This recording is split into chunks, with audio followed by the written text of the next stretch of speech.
ఇప్పుడు వర్గీకరణ అంశం తెలుగు రాష్ట్రాలకు సంబంధించి తెరపైకి వచ్చింది. వర్గీకరణ ఓ వర్గానికి మంచి చేసేదా? లేకపోతే ఆ వర్గాలను విడదీసేదా? మీ పాయింట్ ఆఫ్ వ్యూలో, ధర్మ సమాజ్ పార్టీ పాయింట్ ఆఫ్ వ్యూలో ఏంటి? ఒకటేంటంటే సార్, ఇప్పుడు ఎస్సీ రిజర్వేషన్ వర్గీకరించడం అనేది 100% ప్రజాస్వామ్య డిమాండ్. అది డెమోక్రాటిక్ డిమాండ్. అది సత్యము, ధర్మము, న్యాయంగా జరగాల్సిందే. అది దానికి ధర్మ సమాజ్ పార్టీ పూర్తిగా ఆ డిమాండ్ పట్ల దాన్ని స్వాగతిస్తుంది. అది జరగాలని పోరాటంలో గతంలో మేము, మా పార్టీ సభ్యులు అనేక మంది అది ఏర్పడ్డ దగ్గర నుంచి పనిచేసాము చాలా కాలం వరకు.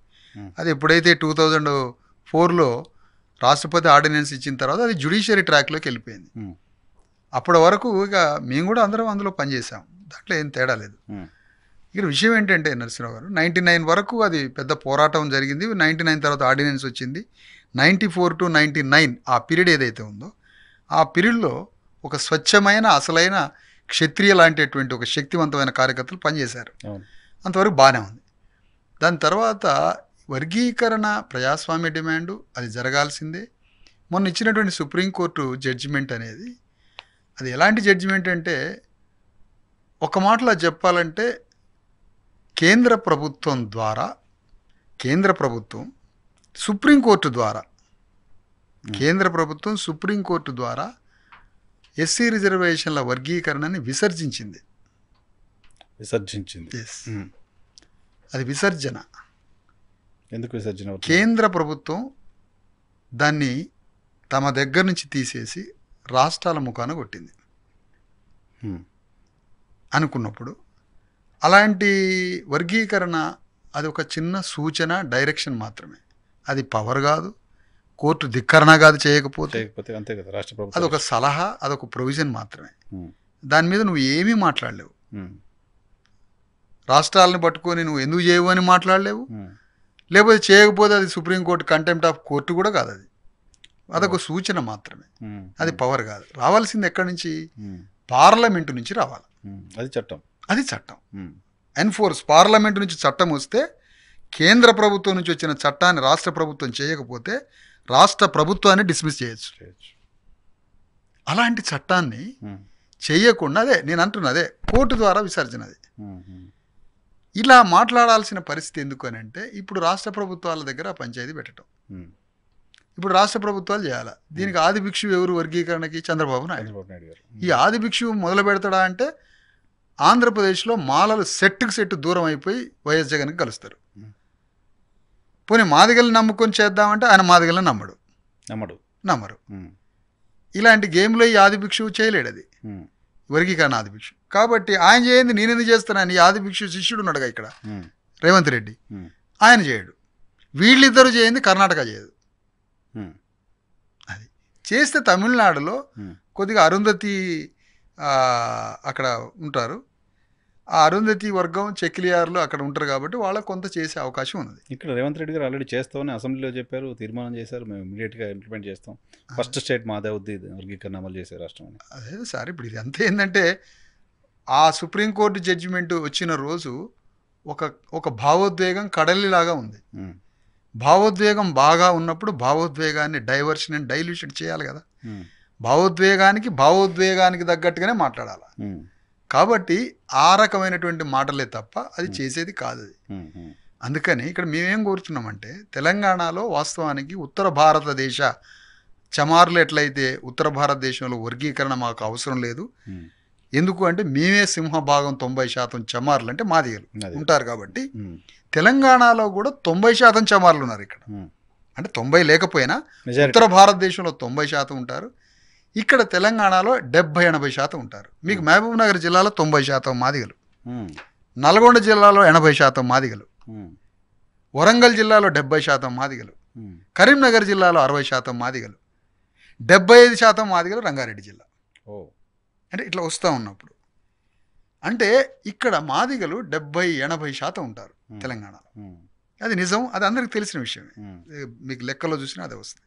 70% నికార్సుగా ఓవరాల్ తెలంగాణలో 70% ఉంటుంది. ఈ 70% మాదిగలకి వస్తే 10% నుంచి 11 అట్లా రావాలి. లేదంటే ఏ 8-9 పాత పద్ధతిలోనే పాత వర్గీకరణ లాగానే 8-9 ఇస్తే కొండని దోవి ఎలుకను కాదు దోమను పట్టినట్టు అయింది. కొండను తవ్వి దోమను పట్టినట్టు అయింది. మ్మ్. ఇప్పటికే ఈ మాదిగ ఉద్యమం, వర్గీకరణ ఉద్యమం ఏం జరిగింది? ఒక ఛాయ్ నోట్లో పోసి కొంపకు నిప్పు పెట్టే పార్టీ బీజేపీ. మ్మ్. అంటే ఛాయ్ నీళ్ళు ఏమో వర్గీకరణ, వర్గీకరణ అనే ఛాయ్ నీళ్లు పోసి మన ఇల్లుని, మన భూమిని, మన పౌర హక్కుల్ని, మన రాజ్యాంగ హక్కుల్ని, మన బ్రతుకుని, మన జీవితాన్ని, మన అస్తిత్వాన్ని మొత్తం ధ్వంసం చేస్తున్న బీజేపీకి ఓట్లేమనడం అంటే, వర్గీకరణ చేసినందుకు బీజేపీకి ఓట్లు ఎందుకు వేయాలి? వర్గీకరణ మన హక్కు. అది మ్మ్. ఈ దేశంలో, ఈ రాజ్యంలో ఒక పీడిత ప్రజలకు సంబంధించిన న్యాయమైన ఏ విషయమైనా అది నీ హక్కు, రాజ్యాంగపరమైన హక్కు. రాజ్యాంగపరమైన నీ హక్కు. రాజ్యాంగంలో పలానా రాయకపోవచ్చు, కానీ రాజ్యాంగపరంగా ఇవన్నీ హక్కులు. మ్మ్. హక్కులకి కృతజ్ఞత చెల్లించాల్సిన అవసరం లే. మ్మ్. మ్మ్. నీ పోరాటము, నీ హక్కు అంతే తప్ప ఛాయ్ నీళ్లు పోసినాం అనే నీ ఇల్లుని తగలబెట్టి, నీ కొంపని, నీ భూమిని, నీ ఆడల్లోని, నీ కుటుంబాన్ని, నీ మొత్తాన్ని ధ్వంసం చేసి నీ అస్తిత్వాన్ని లేకుండా 100 కోట్ల మందిని భూమి మీద వీళ్ళ జీవితాన్నే ధ్వంసం చేసే పార్టీలకి కృతజ్ఞతగా ఓట్లు వేయడం అంటే అర్థం ఏంటి? అంటే భిక్ష ఇప్పుడు భిక్ష పెట్టి. ఇప్పుడు వర్గీకరణ చేసింది తెలుగుదేశం పార్టీ అనుకుందాం. మ్మ్. వర్గీకరణ చేసిన తెలుగుదేశం పార్టీకి ఓట్లు వేయడం అంటే దాని అర్థం ఏంటి? అంటే పులికి మమ్మల్ని పీక తినమన్నట్టు చెప్పడమే. ఆ పులి మేకని పీక తినే ముందు ఒక కొమ్మ, ఒక ఆకు వేసింది అనుకోండి, ఆకేసినంత మాత్రాన ఇప్పుడు నేను మొత్తం పులి నోట్లోకి వెళ్ళిపోతానంటే అటువంటిదేనా ఇప్పుడు జరుగుతున్న ప్రయత్నం? 100%. ఇక్కడ మాదిగ ఉద్యమాలు 2-3 ఉన్నాయి, 2-3 కంపెనీలు ఉన్నాయండి, ఒకటి కాదు. ఇక్కడ మ్మ్. మాదిగ రిజర్వేషన్ పోరాట సమితి అనే ఎంఆర్పిఎస్ కంపెనీలు 3-4 ఉన్నాయి, ఒక 1/2 డజన్ కంపెనీలు. ఈ 1/2 డజన్ కంపెనీలుగా మారినాయి. మ్మ్. ఈ కంపెనీలకి సామాజిక విముక్తి ఎక్కడ దాగుంది? అసలైన సమాజం యొక్క విముక్తి సిద్ధాంతం ఎక్కడుంది? అంబేద్కర్ సిద్ధాంతం, జ్యోతిరావు ఫూలే, అంబేద్కర్, కాన్షీరాముల యొక్క సామాజిక రాజకీయ సిద్ధాంతంతో ముడిపడి ఉంది ఈ సమాజం యొక్క విముక్తి. మ్మ్. ఆ ప్రయాణం ఉందా దీనికి? ఈ 5-6 కంపెనీలకి లేదు. మ్మ్. లేదా మీరేమైనా కోరుకుంటే మార్క్సిస్ట్ ఫిలాసఫీతో సంబంధించిన కమ్యూనిస్టు పార్టీ ద్వారా మీరు కోరుకునే విముక్తి ఉందా? అది లేదు. మ్మ్. ఈ రెండూ లేకుండా వర్గీకరణ చేస్తానంటే మద్దతు, వర్గీకరణ చేస్తే మద్దతు, చేస్తానంటే మద్దతు, అసెంబ్లీలో మాట్లాడితే మద్దతు, పార్లమెంట్లో ఊసెత్తితే మద్దతు, రోడ్డు మీద ధర్నాకు వచ్చి ఒకడు వర్గీకరణ అంటే మద్దతు. అంటే ఈ మద్దతులతో తెలంగాణలో 30 ఏళ్ల నుంచి మాదిగ జాతి మద్దతు అన్నందుకి తమకున్నటువంటి శక్తిని, తమకున్న రాజకీయ శక్తిని, తమకున్న సర్వశక్తుల్ని తీసుకుపోయి కోరలు లేని అగ్రకుల పార్టీలకు ఓట్లేస్తే అవి కోరలుగా మారి ఇదే దళిత జాతిని, బీసీలని, మాదిగల్ని పీక తింటున్నాయి ఈ పార్టీలు. అంతే కదా? కొత్త వర్షం చెప్తున్నారు. అవును కదా? మ్మ్. ఇప్పుడు ఏమీ లేని ఒక తెలుగుదేశం పార్టీ మ్మ్. నేను వచ్చి వర్గీకరణకు మద్దతు అంటాడు. మ్మ్. అనగానే ఈ మాదిగ కంపెనీలు 5-6 కంపెనీలు ఉన్నాయి, ఈ కంపెనీలు తెలుగుదేశానికి మద్దతు అని చెప్తారు. మరి తెలుగుదేశానికి మద్దతు అన్నప్పుడు కారం చేడు లాంటి సంఘటనలు జరుగుతాయి, మ్మ్. ఇంకా అనేక సంఘటనలు జరుగుతాయి. ఎప్పుడు ఇట్లాంటి పార్టీలు తెలుగుదేశానికి మద్దతు, కాంగ్రెస్కి మద్దతు, బీజేపీకి మద్దతు, అన్ని పార్టీలకి మద్దతు ఇస్తుంటే అవి రాజ్యానికి వస్తూ ఉన్నాయి. ఆ పార్టీలు మ్మ్. రాజ్యానికి వచ్చినప్పుడల్లా ఏం చేస్తున్నాయి? ఇగో ఈ అట్టడుగు వర్గాల యొక్క భూమిని కోల్పోతున్నాం, ఈ అట్టడుగు వర్గాల రాజ్యాంగ హక్కులు కోల్పోతున్నాం, ఈ అట్టడుగు వర్గాల విద్య హక్కుని, వైద్యం హక్కుని, భూమి హక్కుని, ఉపాధి హక్కుని, అస్తిత్వాన్ని, మొత్తం సమస్త రాజ్యాంగ హక్కుల్ని కోల్పోయి మా కొంపలకి నిప్పు పెట్టుకొని బూడిదైపోతున్నాం ఈ పార్టీలకు మద్దతు ఇవ్వబట్టి. So just reservation, just reservation అనే ఒక మాటతో. అందుకని నేనేమంటానంటే మన హక్కు కోసం కృతజ్ఞతగా వాడికి బానిస కావడం ఏమిటి అని అడుగుతున్నాం మేము. మ్మ్. మ్మ్. చేయాల్సిందే. ఎందుకు? నువ్వు ఇరుకున పెట్టాల్సిందే. రాజకీయంగా నువ్వు పోరాడాలి, యుద్ధం చేయాలి, నీ హక్కు నువ్వు సంపాదించుకోవాలి, నువ్వెవడో నేనే ఉన్నావు. అంతేగాని నేను మళ్ళా పులికి కూరలు ఇస్తా, ఆ కూరలలో నేను దిగబడి సస్తా అంటే అప్పుడు నువ్వు చేసిన వరకు నీకు ఛాయ్ నీళ్ళు పోసి ఇంటికి నిప్పు పెడతానండి, మ్మ్. మ్మ్. నీకు చల్లనీళ్ళు పోసి కొంపకి నీకున్న భూమిని మొత్తం అంటే భూమి ఉందా లేదా కాదు, రాజ్యాంగ హక్కులు కోల్పోతున్నావు. ఇప్పుడు నీకు భారత రాజ్యాంగం ద్వారా విద్య హక్కు ఉన్నది, ఉపాధి హక్కు ఉన్నది, అక్షరాస్యత హక్కు ఉన్నది, నీకు వైద్యం ఉంది, సమస్త మానవ హక్కులు పొందుపరచబడ్డాయి. ఈ రాజ్యాంగం అనేదే నీ సమస్త హక్కు, ఆస్తి, పట్ట. అంతే. ఒక రకంగా 540 రాజ సంస్థానాల చేతిలో ఉన్న రాజ్యాంగం అనేది, రాజ్యాంగం రాకముందు ఈ భూమి సంపద 540 సంస్థానాలు ఉంది. కానీ రాజ్యాంగం అనేది ప్రజలకు ఇచ్చిన పట్ట. అది దాన్ని తీసేసి ప్రజలకు ఇచ్చిన పట్ట. ఈ పట్టాన్ని ఇంప్లిమెంట్ చేయని పార్టీలకి మనం ఓట్లేసి గెలిపించి వాళ్ళకి రాజ్యాన్ని ఒప్పచెప్తున్నాం జస్ట్ వర్గీకరణ అనే మాటకి, తాత్కాలిక ప్రయోజనాలు, తాత్కాలికంగా మాటకి. మేమేమంటున్నామంటే ఈ వర్గీకరణ అనేటువంటి ద్వారా ప్రయోజనం పొందింది అణువంత అయితే మొత్తం ఈ ప్రజల యొక్క శక్తి మొత్తాన్ని వాళ్ళకి రాజ్యాన్ని ఒప్పచెప్పి ధ్వంసమైంది ఆకాశం అంతా. వర్గీకరణ ద్వారా వచ్చింది అణువంతా, అగ్రకులాలకు అధికారం ఇస్తే ఆకాశం అంతా ధ్వంసం అయిపోయినాయి మా అణగారిన వర్గాలు, మాదిగలు. ఓకే, ఇంకొకరు అడిగే పరిస్థితి లేకుండా ఆ అధికారంలో మనమే రావాలనే ప్రయత్నం కనుక అది కదా ఈ 30 ఏళ్ళలో ఇప్పుడు ఎక్కడైనా సార్ పోరాటాలు ఎట్లుంటాయి, ఒక చిన్న వేదిక నుంచి మానవ హక్కుల నుంచి ఏదో బయలుదేరి అది రాజ్యం తెచ్చుకునేంత వరకు పోరాడే ఒక క్రమం ఉంటుంది. ఇక్కడ ఏమైందంటే ఆ విముక్తి సిద్ధాంతం లేదు, ఆ పాత లేదు. మోడీ దేవుడట, చంద్రబాబు నాయుడు దేవుడు, చంద్రబాబు నాయుడు ఒకసారి దేవుడు, మోడీ ఒకసారి దేవుడు, కాంగ్రెస్ పార్టీ ఒకసారి దేవుడు. ఈ దేవుళ్ళు అంబేద్కర్ ఇక్కడ దేవుడు కాదు, మరొక నాయకుడు కాన్షీరామ్ కాదు, ఫూలే కాదు, ఈ సిద్ధాంతం లేదు. ఇప్పుడు నేను పలానా అనట్లే, ఒక 5-6 ఎంఆర్పిఎస్ కంపెనీలు చేసే పనులు ఇవి. అందుకని మేమేమంటున్నామంటే వర్గీకరణ మోడీ చేసిండో చేయలేదో అది భగవంతుడికి సైతానికో తెలవాలా, భగవానికో తెలవాలా, అది చేసిండో లేదో. దానికి మనము వర్గీకరణ చేసిండన్న పేరు మీద మోడీ అనే వ్యక్తి భారత రాజ్యాంగాన్ని ధ్వంసం చేసి ఈ ప్రజలకి విద్య, వైద్యం, భూమి, ఉపాధి ఏమీ లేకుండా చేస్తున్న, విధ్వంసం సృష్టిస్తున్న మోడీకి, చంద్రబాబు నాయుడికి, కాంగ్రెస్ పార్టీకి వర్గీకరణ పేరు మీద రాజ్యం అప్పచెపితే మాదిగ జీవితాలను 30 ఏళ్ళు ఈ 3 పార్టీలు ధ్వంసం చేసి అగ్నిలో కాలబెట్టింది మాదిగ జాతిని 3 పార్టీలు. కాబట్టి వర్గీకరణ చేసినా చేయకపోయినా మా పార్టీలకు మద్దతు ఇవ్వాల్సిన అవసరం లేదు. చేసిన నీ పోరాటం ద్వారా నువ్వు సాధించుకోవాలి, దట్స్ ఆల్. అది మేము కోరుతున్నాం. అందుకని ఇప్పటికైనా తెలంగాణ ప్రభుత్వం ఒక పరిష్కారం, సరే అది సుప్రీంకోర్టు జడ్జిమెంట్లో అనేకమైనటువంటి అనేక దాని అనుబంధ విషయాలు చర్చించింది. క్రీమీ లేయర్ అని.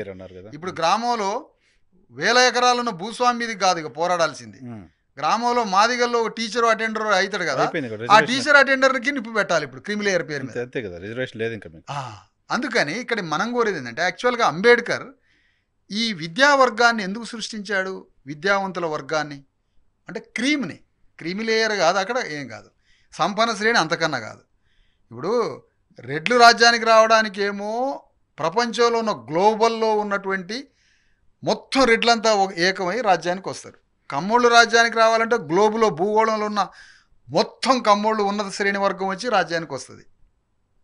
కానీ అంబేద్కర్ అట్టడుగు దళిత వర్గాల్లో ఒక విద్యా వర్గాన్ని ఎందుకు సృష్టించిండంటే 1000 సంవత్సరాల బ్రాహ్మణికల్ అప్పర్ కాస్ట్ వర్గాల్లో ఒక విశ్రాంతి చదువుకున్న ఒక వర్గం ఉన్నది. చదువుకున్న ఒక రూపాయి ఉన్న ఒక విశ్రాంతి బుద్ధిజీవుల వర్గం ఉంది అగ్రకులాల్లో. ఆ బుద్ధిజీవుల వర్గమే ఆ అగ్రకులాలని రాజ్యం మీద కూర్చోబెట్టే బుద్ధిజీవుల వర్గం అది. మరి అణగారిన వర్గాలు రక్త మాంసాలని ఉడికించి కరిగించి ఎముకల్ని ఇరగొట్టుకొని కూలినాలు చేసి వచ్చి ఇంటికి వచ్చి నోరెళ్ళబెట్టి పడుకుంటాం అణగారిన వర్గాలు. మరి వీళ్ళని రాజ్యంలోకి తీసుకురావడానికి వీళ్ళలో ఏది బుద్ధిజీవుల వర్గం? వీళ్లలో కూడా ఒక బుద్ధిజీవుల వర్గం వస్తే ఆ వర్గం ద్వారా ఈ బీసీ, ఎస్సీ, ఎస్టీ అణగారిన వర్గాల ప్రజలు రాజ్యానికి తీసుకొచ్చే బాధ్యత ఈ బుద్ధిజీవులదే అని అంబేద్కర్ ఈ వర్గాలను చదివించాడు. అంటే ఈ చదువుకున్న బీసీ, ఎస్సీ, ఎస్టీ వర్గాలే ఈ ప్రజల్ని రాజ్యం మీద కూర్చోబెట్టాలి.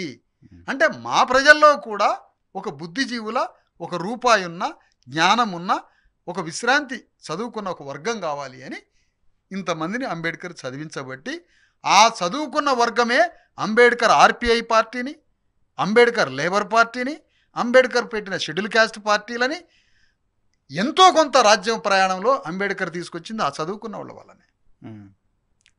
కాన్షీరామ్ తీసుకొచ్చిన బ్యామ్సెఫ్ అనే ఉద్యమం ద్వారా ఉత్తరప్రదేశ్లో అధికారాన్ని 3 సార్లు, పార్లమెంట్లో 22 అభ్యర్థుల్ని, పార్లమెంట్ ఎంపీ అభ్యర్థుల్ని, పంజాబ్లో ప్రతిపక్ష హోదాని, బీహార్లో 6%, పంజాబ్లో 20%, ఢిల్లీ స్టేట్లో 19%, ఉత్తర భారతదేశంలో ఒక బహుజన ఉద్యమాన్ని, ఒక ప్రకంపనలు సృష్టించిన ఉద్యమానికి పునాదేసింది అంబేద్కర్ ద్వారా చదువుకున్న వర్గమే.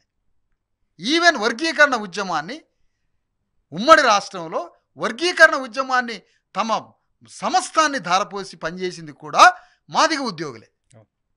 అంటే ఈ ఉద్యోగుల మీద అంబేద్కర్ పెట్టిన బాధ్యత ఏంటి అంటే మీ వెనకున్న వర్గాల్ని రాజ్యంలోకి తీసుకురావడానికి మీరు తోడ్పడండి అని ఆ చదువుకున్న వర్గాన్ని ఏర్పాటు చేసిండు. అంటే చదువుకున్న వర్గాన్ని, చదువులేని శ్రామిక వర్గాన్ని రెండింటినీ ఒకే వర్గంలో పంపి మీ బాధ్యతే మీ సోదరులందరినీ పైకి తేవాల్సిందని, మీ బిడ్డలే వాళ్ళు, మనవాళ్లే, ఆ ప్రజలు నువ్వే తేవాలా అని చదువుకున్న వ్యక్తుల మీద బాధ్యత పెట్టిండు అంబేద్కర్. ఇప్పుడు ఈ మోడీ ప్రభుత్వం ఏం చేస్తుంది? ఈ చదువుకున్నోడే నీ శత్రువు. అంతే. ఒకసారి నువ్వు ఊర్లో ఉన్న భూస్వామి కాదు, ఊర్లో ఉన్న అగ్రకుల భూస్వామి కాదు, అంబానీ కాదు, గుజరాత్ మార్వాడీలు కాదు, ఈ దేశాన్ని నేలే అగ్రవర్ణాలు కాదు శత్రువు. నీ గూడెంలో నీ కాలనీలో ఉన్న ఒక మాదిగ టీచరో, ఒక మాదిగ అటెండరో, ఒక మాదిగ చిన్న ఎంప్లాయో, ఈ ఎంప్లాయే నీ శత్రువు. అవి ఆయన ఇంటి మీదకి పోయి నిప్పి పెట్టండి అని చెప్తుంది ఇప్పుడు. అదే ఈ ఉన్నతి. అయితే ఇక్కడ మేము కోరుతున్నది ఏంటంటే, అయ్యా అంబేద్కర్ ఆశించింది ఇది కాబట్టి చదువుకున్న విద్యావంతులైన ఎస్సీ ఎస్టీ వర్గాలు ఎవరైతే ఉన్నారో ఇట్లా చిచ్చు పెడుతుంది ఈ ప్రభుత్వం.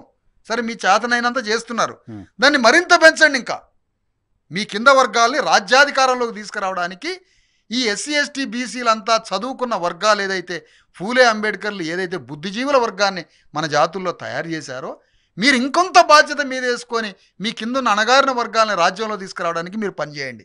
మీరు పనిచేయడంలో కొంత తేడా ఉన్నా లేదా మీ అనుబంధంలో కొంత తేడా ఉన్నా వీళ్ళు వచ్చి చిచ్చు పెడతారు క్రిమిలేయర్ అనే పేరుతో. కాబట్టి ఇమీడియట్గా ఇప్పుడు ఈ రాష్ట్రంలో ఉన్నటువంటి పరిస్థితుల్లో మేము కోరేది ఏంటంటే, కారంచేడు, చుండూరు అనేక దళిత ఉద్యమాల సందర్భంలో, దళితుల మీద దాడులు జరిగిన సందర్భంలో, దళితుల విముక్తి కోసం బహుజన ఉద్యమం కాన్షిరామ్ వచ్చినప్పుడు మాలా మాదిగలు అందరూ కలిసి ఒక పెద్ద ఉద్యమం చేసి రాజ్యాన్ని తీసుకొచ్చే అంత ఉద్యమం జరిగింది 94 ఆ ప్రాంతంలో. అలాంటి ఉద్యమం మళ్ళీ రావాలంటే ఈ వర్గీకరణ సమస్యని త్వరగా మనం పరిష్కరించుకోవాలి. సరే ఏదో ఒక డైరెక్షన్ అయితే వచ్చింది, పరిష్కారం దొరికినట్టుగా డైరెక్షన్ వచ్చింది. ఈ డైరెక్షన్ ఇంప్లిమెంట్ చేయకపోతే కోర్టు ధిక్కారణ కాదు, కానీ చేసుకునే అవకాశం అయితే ఉందిగా. చెయ్యకపోతే కంటెంప్ట్ ఆఫ్ ద కోర్టు కాదు, అది అధికారం కాదు, ధిక్కరణ కాదు, కానీ చేసుకునే అవకాశం మాత్రం ఉంది కదా, చేయాలనుకునే వాళ్ళకి ఏదో అవకాశం ఉంది. అందుకని ఈ వేదిక నుంచి నేనేం కోరుతున్నా అంటే, పెద్దలు మాల వర్గంలో మాల సామాజిక వర్గం, మాదిగ సామాజిక వర్గం అందరికీ దళితులకి నాయకులే అయినప్పటికీ ఆయా వర్గాల్లో ఉన్నటువంటి కాగి మాధవరావు గారు పెద్ద మనిషి, పెద్ద ఆయన అంటే అందరికీ గౌరవం. కాగి మాధవరావు గారు కావచ్చు, ఆకునూరి మురళీ గారు కావచ్చు, డాక్టర్ గోపీనాథ్ కావచ్చు, నిమ్మ నారాయణ గారు కావచ్చు, ఇలాంటి పెద్ద పెద్ద జడ్జి గారు వాళ్ళంతా బయలుదేరి అయ్యా జనాభా ప్రాతిపదికన తెలంగాణలో మరి మాదిగలు 70% ప్రజలు ఉన్నారు, 10% మాదిగలకి రిజర్వేషన్ కావాల్సిందే, అది మ్యాండేట్. అంటే అది తప్పదు, అంత జనాభా ఉన్నారు. మేము జనాభా లేని లెక్కలు కాదు. ఒక 10% మాదిగలకి, ఒక 4% మాలలకి, 1% మాలా మాదిగలలో ఉండేటువంటి అనుబంధ కులాలు ఎస్సీ ఉపకులాలు ఉన్నాయి. ఆ ఉపకులాలకు 1%, ఎందుకంటే వాళ్ళు బిలో 5 lakhs ఉన్నారు, బిలో 5 lakhs ఉన్నారు. కాబట్టి 70% మాదిగలకి 10% వస్తుంది, మరి 30% ఉన్న మాలలకి ఆటోమేటిక్గా 4% దాకా వస్తుంది. ఇది జనాభా ప్రాతిపదికన, నేను వేరే లెక్కలు ఏం చెప్పట్లే, ఎగ్జాక్ట్లీ జనాభా మీద నుంచి చెప్తున్నా, గవర్నమెంట్ ఇచ్చిన సెన్సస్ మీద చెప్తున్నా నేను. కాబట్టి 4 క్లాసిఫికేషన్స్ ఉండే ఉమ్మడి రాష్ట్రంలో 4 అవసరం లేదు. తెలంగాణలో ఏబీసీ సరిపోతుంది, డి అవసరం లేదు.